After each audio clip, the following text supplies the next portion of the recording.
ਇਹ ਜੀ ਮਹਿਮਾਨ ਮਿਲਣ ਆਏ ਨੇ ਮੰਡੀ ਦਿਉਨੇ ਤੋਂ ਤੇ ਨਾ ਆਪੇ ਆਪਣੇ ਦੱਸ ਲੈਂਦੇ ਨੇ ਤੇ ਤਾਰਫ ਹੋ ਜਾਂਦਾ। ਇੰਨਾ ਕੀ ਤਾਰਫ ਹੈ। ਕੀ ਨਾਂ ਜੇ ਤੁਹਾਡਾ? ਮੁਹੰਮਦ ਯੂਨਸ। ਮੁਹੰਮਦ ਯੂਨਸ। ਮੌਲਵੀ ਜੀ ਤੁਹਾਡਾ? ਸ਼ਾਹਿਦ ਇਕਬਾਲ। ਸ਼ਾਹਿਦ ਇਕਬਾਲ। ਤੇ ਪਿਆਰ ਆਏ ਬੰਦੇ ਨੇ, ਵੇਖੋ ਜੀ ਕਿੱਥੋਂ ਮਿਲਣ ਵਾਸਤੇ ਆਏ ਨੇ ਤੇ ਬੜੀ ਇਹਨਾਂ ਦੀ ਮਿਹਰਬਾਨੀ। ਜਿਹੜਾ ਜੇ ਮੈਂ ਵੇਖਾਂ ਤੇ ਉਹ ਵੇਖੇ ਨਹੀਂ, ਜੇ ਮੈਂ ਨਾ ਵੇਖਾਂ ਤੇ ਉਹ ਵੇਖੇ। ਕਿੱਥੋਂ ਐਡੀ ਕਿਸਮਤ ਲਿਆਵਾਂ ਮੇਰੇ ਵੇਖਣ ਦੇ ਵਿੱਚ ਵੇਖੇ। ਤੇ ਯਾਰ ਤੇਰਾ ਤੇਰੇ ਅੰਦਰ ਰਹਿੰਦਾ, ਉਹ ਤੈਨੂੰ ਐਵੇਂ ਭੈਣ ਭੁਲੇਖੇ। ਯਾਰ ਫਰੀਦਾ ਬੂਏ ਯਾਰ ਦੇ ਮਰੀਏ, ਉਹ ਵੇਖੇ ਜਾਂ ਨਾ ਵੇਖੇ। ਤੇ ਆਰਫੇ ਖੜੀ ਲਿਖਦੇ ਨੇ, ਆ ਲੂ ਲੂ ਦੇ ਵਿੱਚ ਤੂੰ ਐ ਤੂੰ ਐ, ਤੇ ਦਿਲ ਵੀ ਤੇਰਾ ਖਾਨਾ। ਉਹ ਜਿਸ ਦਿਨ ਦਾ ਤੂੰ ਮਿਲਿਆ ਏ ਬੇਲੀ, ਤੇ ਮੈਂ ਕੀਤਾ ਏ ਲੱਖ ਸ਼ੁਕਰਾਨਾ।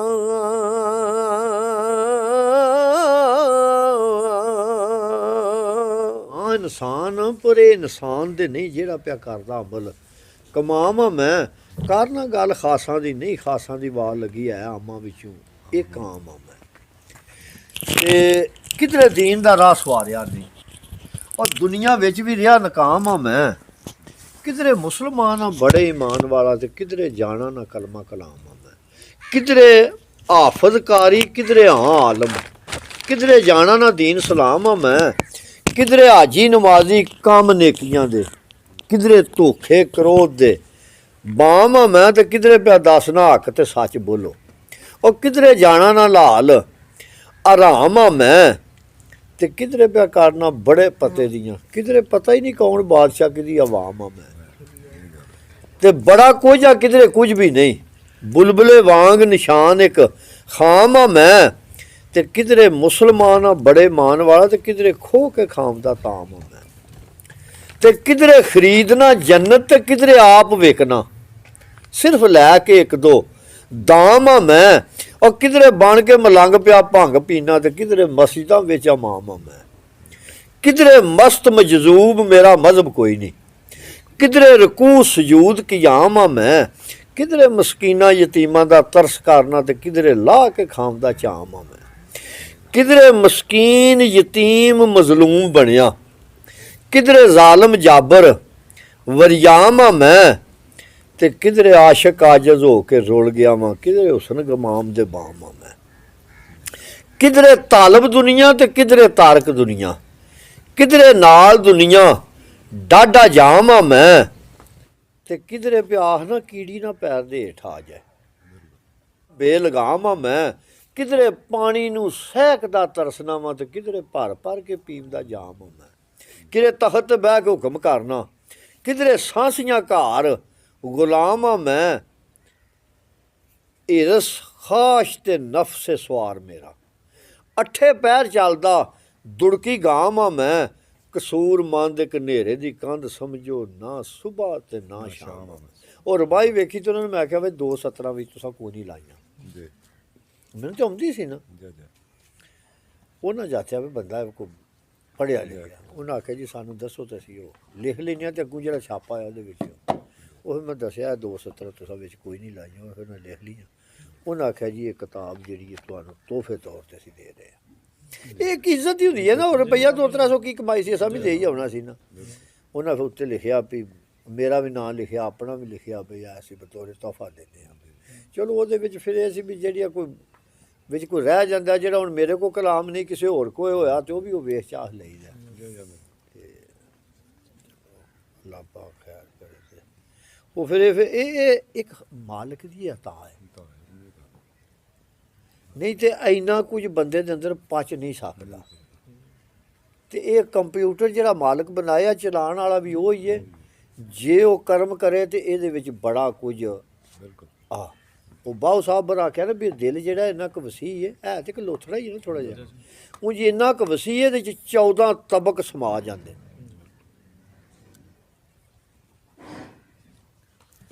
ਤੇ ਉਹ ਫਿਰ ਦੇਸੀ ਜਿਹਾ ਕੰਮ ਸੀ ਆਪਣਾ, ਹਾਫਾ ਵੀ ਵਾਹਣਾ। ਉਦੋਂ ਜਿਹੜਾ ਕਿ ਬਹੁਤਾ ਕੰਮ ਸੀ, ਉਹਦੇ ਨਾਲ ਬਹੁਤਾ ਲੱਗਦਾ ਨਹੀਂ ਸੀ, ਜ਼ੋਰ ਸ਼ੋਰ ਸੀ। ਆ 2-4 ਮੀਲ ਅੱਗੇ ਪਿੱਛੇ ਟੁਰ ਕੇ ਰਾਤੀ ਟੁਰ ਜਾਣਾ, ਜਾ ਕੇ ਪ੍ਰੋਗਰਾਮ ਸੁਣਨਾ ਕਰਨਾ, ਵੱਡਿਆਂ ਜਿਹੜੇ ਗਾਉਣਾ ਉਹਨਾਂ ਕੋਲ ਬਹਿ ਕੇ ਸੁਣਨਾ, ਉਹਨਾਂ ਦਾ ਲਹਿਜਾ ਵੇਖਣਾ, ਹਿਸਾਬ ਕਿਤਾਬ ਵੇਖਣਾ ਵੀ ਇਹ ਕਿਸ ਤਰ੍ਹਾਂ ਗਾਉਂਦੇ ਨੇ, ਕੀ ਕਰਦੇ ਨੇ। ਤੇ ਉਹ ਉੱਥੇ ਹੀ ਫਿਰ ਉਹ ਸਾਨੂੰ ਵੀ ਹੌਲੀ ਹੌਲੀ ਕੀਤਾ ਤੇ ਉਹ ਜਾਚ ਆ ਗਈ। ਤੇ ਉਹ ਫਿਰ ਸ਼ਾਮ ਵੇ ਰੋਟੀ ਸ਼ੋਟੀ ਖਾ ਕੇ ਟੁਰ ਜਾਣਾ।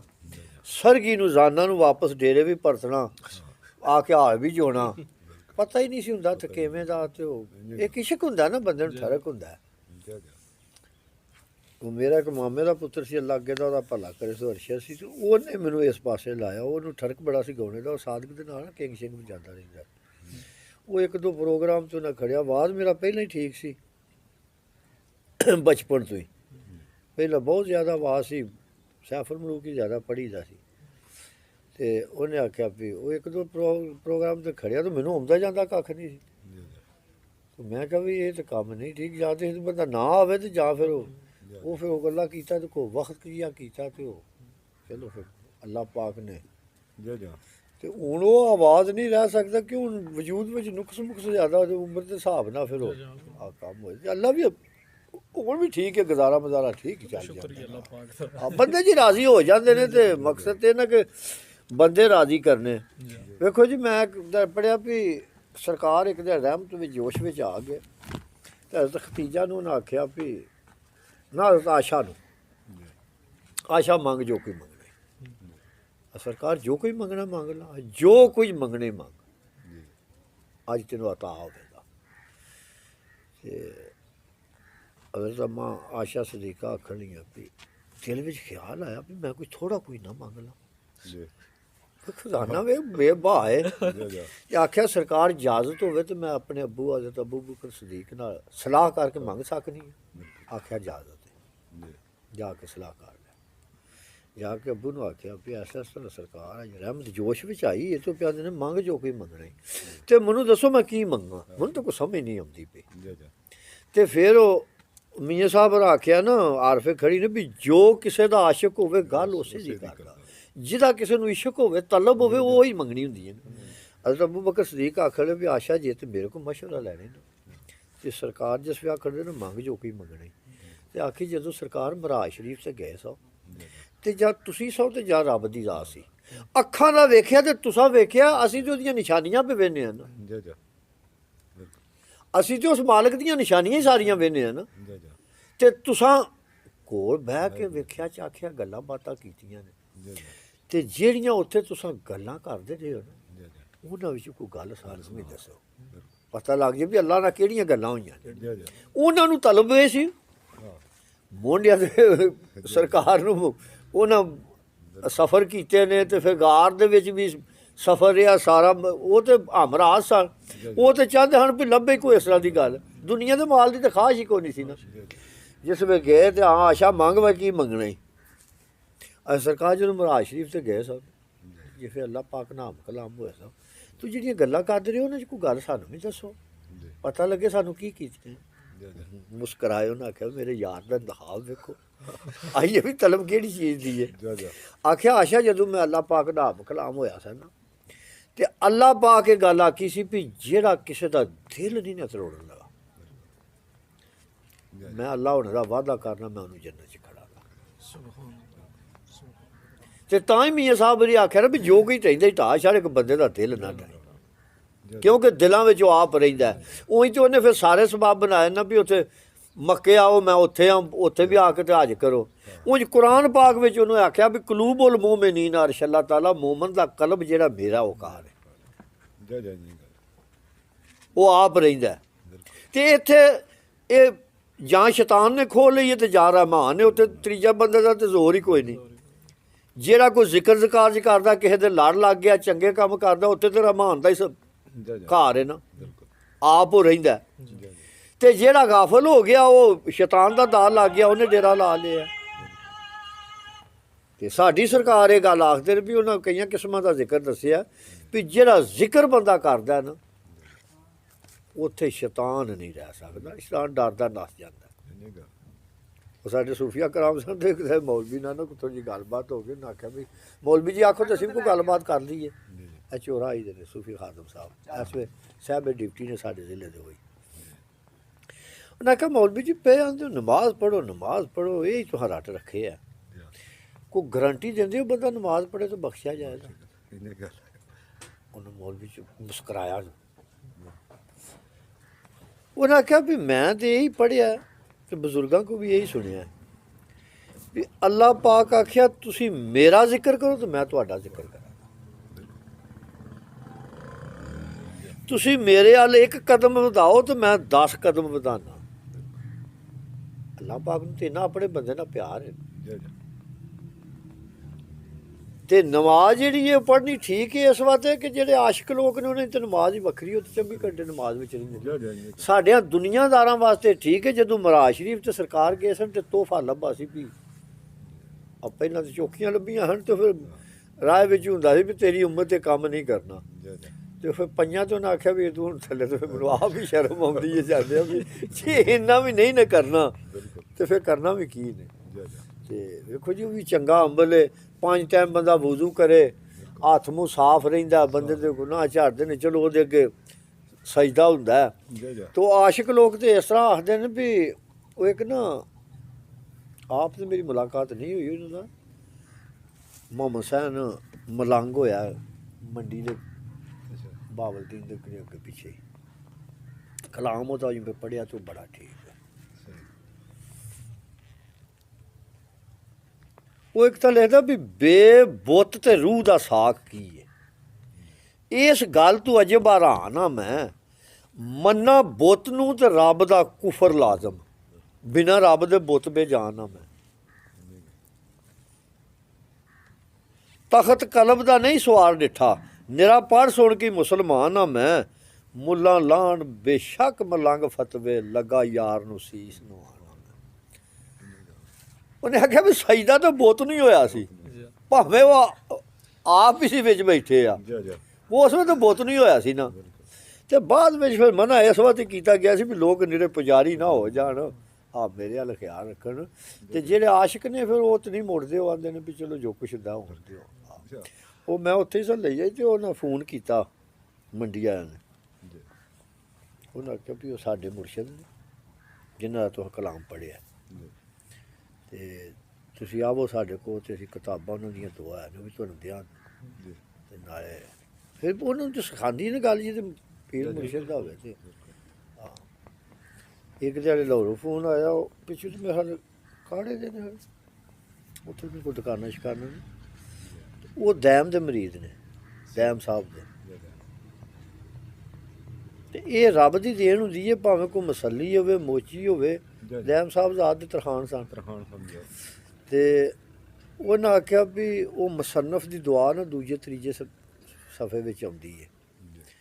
ਉਹਨਾਂ ਆਖਿਆ ਜੀ ਸਾਨੂੰ ਇਹ ਮੁਸੰਨਫ ਦੀ ਦੁਆ ਤੁਸਾਂ ਨਾ ਭਾਰ ਕੇ ਟੋਰਨੀ ਆ, ਸੁਬਾਹ ਮਸਜਿਦ ਵਿੱਚ ਵੀ ਸੁਣਨੀ ਹੈ ਤੇ ਦੁਕਾਨ 'ਤੇ ਵੀ ਅਸਾਂ ਲਾਣੀ, ਦੁਕਾਨ ਖੋਲੀਏ ਤਾਂ ਅੱਗੇ ਦੁਆ ਲੱਗੀ ਹੋਵੇ, ਸਾਡਾ ਸੀਨਾ ਠਾਕ ਭਾਰ ਕੇ ਟੋਰੀ ਹੋਏ, ਬੜੇ ਖੁਸ਼ ਹੋਏ।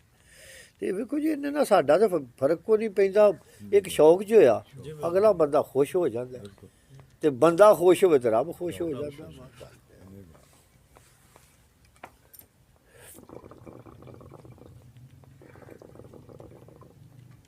ਉਹ ਰਾਤ ਦਾ ਗੱਲ ਆਇਆ ਤੂੰ ਨਾਲ ਬੈਠੇ ਚਾਹ ਸ਼ਾਹ ਪੀਤੀ, ਸ਼ਾਮ ਦਾ ਟਾਈਮ ਮੈਂ ਕਿਹਾ ਜੀ ਸਾਨੂੰ ਜ਼ਰੂਰ ਟਾਈਮ ਦਿਓ।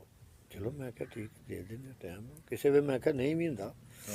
ਉਹਨਾਂ ਕਹਿੰਦੇ ਜੀ ਦਿਹਾੜੇ ਬਾਬਾ ਨੇ 19 ਦਾ ਚਲੋ ਉਹਨਾਂ ਉਹ ਫਿਰ ਆਖਣ ਲੱਗੇ ਜੀ ਕੋਈ ਸਾਨੂੰ ਦੱਸੋ ਕੀ ਦਸੀਏ, ਕੋਈ ਸਾਹਿਬ ਬਿਆਨਾ ਕੋਈ ਗੱਲ ਹੈ ਵੀ ਸਾਡਾ ਕਾਰੋਬਾਰ ਨਹੀਂ, ਉਹ ਜ਼ਿਮੀਂਦਾਰ ਬੰਦੇ ਅਸੀਂ ਟੁੱਕਰ ਕਮਾ ਕੇ ਖਾਂਦੇ ਹਾਂ ਤੇ ਮਾਲਕ ਰੋਜ਼ੀ ਦੇ ਰਿਹਾ। ਤੇ ਇਹ ਕੰਮ ਅਸਾਂ ਤਾਂ ਨਹੀਂ ਕਦੇ ਕੀਤਾ, ਸਾਈਆਂ ਬਿਆਨਿਆ ਫਿਰ ਸਾਨੂੰ ਕਿੱਕਣ ਪਤਾ ਲੱਗੇਗਾ ਵੀ ਤੁਸੀਂ ਸਾਡੇ ਕੋਲ ਆਵੋ। ਮੈਂ ਕਿਹਾ ਵੀ ਜ਼ੁਬਾਨ ਜੀ ਕੀਤੀ ਤੁਹਾਡੇ ਨਾਲ ਤੇ ਆਵਾਂਗੇ ਇਨਸ਼ਾਅੱਲਾ। ਤੇ ਉਹ ਮੈਂ ਕਿਹਾ ਵੀ ਸਾਜ਼ਾਂ ਦੇ ਨਾਲ ਹੁੰਦੇ ਨੇ ਉਹਨਾਂ ਲੋਕਾਂ ਦੇ ਕਾਰੋਬਾਰ ਨੇ। ਤੇ ਉਹ ਮੈਂ ਕਿਹਾ ਉੱਥੇ ਜਾਣ ਦੇ ਤੇ ਉਹ ਮੁੜੇ ਛੁੜੇ ਨੇ ਬਥੇਰੇ ਪੈਸੇ ਉਹਨਾਂ ਤੇ ਸੁੱਟ ਛੱਡਦੇ ਨੇ, ਚਲੋ ਉਹਨਾਂ ਦਾ ਘਰ ਪੂਰਾ ਹੋ ਜਾਂਦਾ। ਤੇ ਸਾਡਾ ਕੋਈ ਨਹੀਂ, ਜੇ ਕੋਈ ਤੇਲ ਪਾਣੀ ਕੋਈ ਦੇ ਵੀ ਛੱਡੇ ਤਾਂ ਵੀ ਅਸਾਂ ਨਹੀਂ ਕਦੇ ਕਿਸੇ ਨੂੰ ਨਾਰਾਜ਼ ਕੀਤਾ ਤੇ ਕਦੇ ਕਿਸੇ ਅੱਗੇ ਖਾਸ਼ ਨਹੀਂ ਕੀਤੀ। ਤੇਲ ਪਾਣੀ ਉਹ ਹੁੰਦਾ ਜਿਹੜਾ ਘਰੋਂ ਪਵਾ ਕੇ ਟੁਰੀ ਜਾ, ਤੇ ਰੋਟੀ ਵੀ ਅਮੂਮਨ ਘਰੋਂ ਹੀ ਖਾ ਕੇ ਜਾਈਦੀ ਹੈ, ਕਿਉਂਕਿ ਰੋਟੀ ਘੱਟ ਬੰਦੇ ਦੇ ਸਕਦੇ ਨੇ, ਸਾਰਿਆਂ ਬੰਦਿਆਂ ਕੋਲ ਰੋਟੀ ਨਹੀਂ ਦੇਣੀ। ਉੱਥੇ ਜਿਉਨੇ ਮੰਡੀ ਅਸੀਂ ਗਏ ਸਨ ਤੇ ਉਹਨਾਂ ਮੁੰਡਿਆਂ ਬੜਾ ਚਾਅ ਕੀਤਾ, ਛੋਟਾ ਗੋਸ਼ਤ ਲਿਆ ਕੇ ਉਹਨਾਂ ਦੇਗ 'ਚ ਪਕਾਇਆ, ਨਾਲ ਦਹੀਂ ਲਿਆ, ਇਹ ਕਰ ਉਹ ਕਰ, ਬੜਾ ਉਹਨਾਂ ਤੇ ਉਹ ਅਜੇ ਵੀ ਯਾਦ ਵੇਖੋ ਕੁਛ ਟਾਈਮ ਤੇ ਨਹੀਂ ਉਹ ਲੰਘਦਾ, ਫਿਰ ਵੀ ਉਹਨਾਂ ਚਾਅ ਕੀਤਾ। ਤੇ ਆਮ ਬੰਦੇ ਮਗਰੋਂ ਬੁਲਾਉਂਦੇ ਨੇ, ਜਿਹੜੀ ਉਹ ਰੋਟੀ ਪੱਕੀ ਹੁੰਦੀ ਹੈ ਮੇਲ ਸ਼ੇਲ ਦੀ, ਆ ਭਾਵੇਂ ਮੁਰਗਾ ਹੋਵੇ ਵਿੱਚ ਆਲੂ ਪਾਏ ਹੋਣ ਜੁਗਾ ਦਿਓ ਬਈ ਆ ਸਾਰੇ ਭੁਗਤ ਜਾਣ। ਤੇ ਇਸ ਵਾਸਤੇ ਅਸਾਂ ਕਦੇ ਕਿਸੇ ਨੂੰ ਆਖਿਆ ਨਹੀਂ ਵੀ ਜ਼ਰੂਰ ਬਈ ਸਾਨੂੰ ਇਹ ਹੀ ਰੋਟੀ ਚਾਹੀਦੀ ਹੈ, ਅਸੀਂ ਉਹ ਘਰੋਂ ਖਾ ਜਾਂਦੇ ਹਾਂ। ਸਾਡੇ ਨਾਲ ਇੱਕ ਪਿੰਡ ਹੈ ਗਿੱਦੀਆਂ, ਉੱਥੇ ਆਇਆ ਉਹ ਆਪਣਾ ਸਾਇੰਸੇਲ ਨਹੀਂ ਉਹ ਸ਼ੇਰਾ ਬਣ ਨਹੀਂ ਉਹ ਛੱਤੇ ਵਾਲਾ ਮੁਹੰਮਦ ਅਲੀ ਜੱਟ। ਤੇ ਉਧਰੋਂ ਮਤਲਬ ਇਹ ਪ੍ਰੋਗਰਾਮ ਸ਼ੁਰੂ ਹੋਏ ਤੇ ਉਹ ਪਿਆ ਕੇ ਮਤਲਬ ਸਾਨੂੰ ਰੋਟੀ ਤੇ ਖਵਾਉਣ। ਉਹਦੀ ਗੱਲ ਸੁਣ ਕੇ ਮੈਂ ਬੜਾ ਹੈਰਾਨ ਹੋਇਆ। ਮੈਂ ਕਿਹਾ ਇਹਨਾਂ ਭੈਣੀ ਅੱਕਾਂ ਨੇ ਜਿੰਨਾ ਮਤਲਬ ਇਹ ਬੁਲਾਏ ਆ, ਦੇਖੋ ਉਹਨੂੰ ਕਦਰ ਹੀ ਕੋਈ ਨਹੀਂ। ਹੈਂ ਤੇ ਇਸ ਤਰ੍ਹਾਂ ਮਤਲਬ ਬੰਦੇ ਚਵਲਪੁਣਾ ਕਰਨੇ ਵਾਲੇ ਹੈਣ ਨੇ ਨਾ। ਨਹੀਂ ਅਸੀਂ ਵੀ, ਮੈਂ ਤੇ ਸਾਦਕ ਵੀ ਇੱਕ ਥਾਂ ਗਏ ਸਾਂ ਪੱਕੋ ਕੀ, ਅੱਛਾ ਪੱਕੋ ਕੀ ਵੀ ਜਲਾਲਪੁਰ ਰਸਤਾ ਕਿਦਾ ਲੋਹਾਰਾ ਦੀ ਪਿੰਡ ਨੂੰ ਜਿਹੜੇ ਜਾਂਦੇ ਨੇ ਉਹ ਰੋਡ ਤੇ ਹੁੰਦਾ ਪੱਕੋ ਕੀ। ਜੀ ਤੇ ਉਹ ਸਾਦਕ ਦੇ ਹੀ ਉਹ ਚਪਾਈ ਹੈ ਤੇ ਉਹ ਮੇਰੇ ਤੇ ਵਾਕਫ ਨਹੀਂ ਸਨ। ਜੀ ਸ਼ਰਾਬੀ ਉਹ ਉਤਲੇ ਦਰਜੇ ਦੇ ਹਾਂ ਗਏ ਉੱਥੇ ਤੇ ਇਹ ਮਹਿੰਦੀ ਵੀ ਨਿਕਲਦੀ ਤੇ ਇਹ ਪਿਆ ਹੁੰਦਾ ਤੇ ਉਹ ਕੁੱਪੀਆਂ ਭਰੀਆਂ ਗੈਲਨਾਂ ਭਰੀਆਂ ਪੀ ਪੀ ਕੇ ਡੀਕਾ ਵੀ ਉਹਨਾਂ ਦਾ ਉਸੇ ਤਰ੍ਹਾਂ ਦਾ ਸੋਤ ਹੋਇਆ। ਤੇ ਉਹ ਅਸੀਂ ਜਰਾ ਕੇ ਬੈਠੇ ਤੇ ਮੈਂ ਕਿਹਾ ਸਾਦਕ ਨੂੰ ਮੈਨੂੰ ਤਾਂ ਮੁਸ਼ਕ ਵੀ ਆਉਂਦੀ ਹੈ ਇੱਥੋਂ ਤੇ ਫਿਰ ਬਾਹਰ ਨਿਕਲ ਕੇ ਬਵੀਏ। ਇਹਨਾਂ ਗਾਉਣ ਕੀ ਸੁਣਦੇ ਇਹੋ ਜਿਹਾ ਪ੍ਰੋਗਰਾਮ ਅਟੈਂਡ ਹੀ ਨਹੀਂ ਕਰਨਾ ਉਹ ਚਾਹੀਦਾ। ਆਖਣ ਲੱਗਾ ਮੇਰੇ ਕੋਲ ਫਿਰ ਤਲਕ ਵਾਸਤੇ ਆਏ ਸਨ ਤੇ ਫਿਰ ਮੈਂ ਤੇ ਚਲੋ ਮੈਂ ਕਿਹਾ ਠੀਕ ਹੈ। ਉਹਨਾਂ ਸਾਨੂੰ ਨਾ ਕੋਈ ਨਾ ਕਿਸੇ ਪੁੱਛਿਆ ਟੁੱਕਰ ਪਾਣੀ ਦਾ।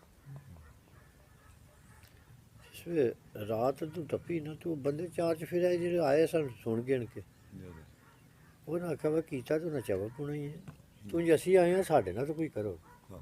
ਚਲੋ ਮੈਂ ਕਿਹਾ ਠੀਕ ਹੈ। ਆਪ ਹੀ ਅਸੀਂ ਉਹ ਇੱਕ ਹਵੇਲੀ ਜੀ ਸੀ ਉੱਥੇ ਦਰਜੀ ਸ਼ਰੀਆਂ ਖਿੱਚ ਕੇ ਬਹਿ ਕੇ ਚਲੋ ਉਹਨਾਂ ਨੂੰ ਗਾਉਣ ਸ਼ੌਂਕ ਸੁਣਦੇ ਰਹੇ। ਵੱਡੀ ਸਰਗੀ ਹੋਈ ਤੇ ਆਇਆ ਇੱਕ, ਉਹਨੇ ਆਖਿਆ ਉੱਠੋ ਚੱਲ ਕੇ ਤੇ ਰੋਟੀ ਖਾਓ। ਬਾਸ ਉਹਦਾ ਨਾਂ ਸੀ। ਮੈਂ ਕਿਹਾ ਵੀ ਰੋਟੀ ਨਹੀਂ ਅਸਾਂ ਖਾਣੀ, ਅੱਜ ਆਏ ਹਾਂ ਤੇ ਗਾਉਂ ਕੇ ਜਾਣ ਦੇ, ਬੰਦਿਆਂ ਨੂੰ ਰਾਜ਼ੀ ਕਰਕੇ ਜਾਣ। ਅੱਗੂ ਤੇਰੇ ਵੱਲ ਮੈਂ ਕਿਹਾ ਆਉਣ ਨਹੀਂ ਲੱਗਾ। ਤੇ ਉਦੋਂ ਮੇਰਾ ਮਾਮਾ ਨਾ ਹੁੰਦਾ ਸੀ, ਸੈਕਟਰੀ ਸੀ ਚੌਧਰੀ ਵਜਾਦ ਦਾ, ਚੌਧਰੀ ਸਰਵਰ। ਉਹਨੇ ਆਖਿਆ ਵਾ ਮੇਰੀ ਖਲੀਤਰ ਨਹੀਂ ਹੋਣੀ, ਮੈਨੂੰ ਚੌਧਰੀ ਸਰਵਰ ਨੇ ਆਖਣਾ ਭਨੇਵਾ ਮੇਰਾ ਗਿਆ ਸੀ ਤੂੰ ਰੋਟੀ ਨਹੀਂ ਦਿੱਤੀ। ਮੈਂ ਕਿਹਾ ਰੋਟੀ ਆ ਚਾਜੀ ਤੁਹਾਡੀ ਕੋਈ, ਤੁਹਾਨੂੰ ਆਪੇ ਹੋਸ਼ ਕੋਈ ਨਹੀਂ ਆਈਏ ਤਿਕਰ ਤੋਂ ਨਹੀਂ ਹੋਸ਼ ਕੋਈ, ਰੋਟੀ ਕਿਸੇ ਨੂੰ ਕੀ ਦੇਣੀ। ਤੇ ਫਿਰ ਇਸ ਤਰ੍ਹਾਂ ਦੇ ਮਾਮਲੇ ਫਿਰ ਪੈਰ ਦੇ ਵਿੱਚ ਜਾਂਦੇ ਨੇ ਨਾ, ਵੀ ਕੋਈ ਪਤਾ ਨਹੀਂ ਹੁੰਦਾ ਅਗਲੇ ਦੇ ਵਿੱਚ ਕੀ ਹੈ ਜਾਂ ਕੀ ਨਹੀਂ। ਤੇ ਇਹ ਤਾਂ ਕੰਮ ਹੁੰਦਾ ਵੀ ਹੋਸ਼ ਵਾਸ਼ ਵਿੱਚ ਬੰਦਾ ਆਪ ਸਾਫ ਬੈਠਿਆ ਹੋਵੇ ਤਾਂ ਹੀ ਚਲੋ। ਤੇ ਉਹ ਅੱਜ ਲੱਗਣ ਹੈ ਤਾਂ ਕੰਮ ਬੜਾ ਮੁਸ਼ਕਿਲ ਹੈ ਵੀ ਜ਼ਿਮੀਂਦਾਰੀ ਵੀ ਨਾਲ ਕਰਨੀ ਤੇ ਫਿਰ ਟਾਈਮ ਵੀ ਕਿਸੇ ਨੂੰ ਦੇਣਾ ਤੇ ਕਿਤੇ ਜਾਣਾ ਆਉਣਾ, ਫਿਰ ਵਕਤ ਕਰੀਏ ਤੇ ਤਾਂ ਹੁਣ ਇਹਦੇ ਤਾਂ ਹਾਫਤ ਅਸੀਂ ਵੀ ਨਹੀਂ ਨਾ ਵੀ ਜਿਹੜਾ ਸਾਡੇ ਅੰਦਰ ਹੀ ਸਭ ਕੁਝ ਆਇਆ, ਫਿਰ ਉਹ ਪੜ੍ਹ ਲਿਖ ਕੇ ਤੇ ਫਿਰ ਉਹਦੀ ਕੋਈ ਯਾਦਦਾਸ਼ਤ ਬਣਾਉਣੀ ਪਈ। ਤੇ ਚਲੋ ਸ਼ੁਕਰ ਉਸ ਮਾਲਕ ਦਾ, ਜਿੰਨੀ ਕੁ ਸਿਹਤ ਦਿੱਤੀ ਸੂ ਇਹਦੇ ਵਿੱਚ ਅਸੀਂ ਆਉਂਦੇ ਹਾਂ ਵੀ ਉਹਦਾ ਸ਼ੁਕਰ ਹੀ ਹੈ। ਤੇ ਇਸ ਉਮਰ ਵਿੱਚ ਆ ਕੇ ਯਾਦਦਾਸ਼ਤ ਜਿਹੜੀ ਠੀਕ ਰਹਿਣੀ ਹੈ ਇਹ ਵੀ ਬੜੀ ਗੱਲ ਹੈ, ਉਹਦਾ ਕਰਮ ਹੈ। ਤੇ ਹੋਰੇ ਇਸ ਵਾਰ ਹੀ ਕਰਮ ਕੀਤੇ ਵੀ ਉਹਦੇ ਬੰਦੇ ਰਾਜ਼ੀ ਹੁੰਦੇ ਨੇ।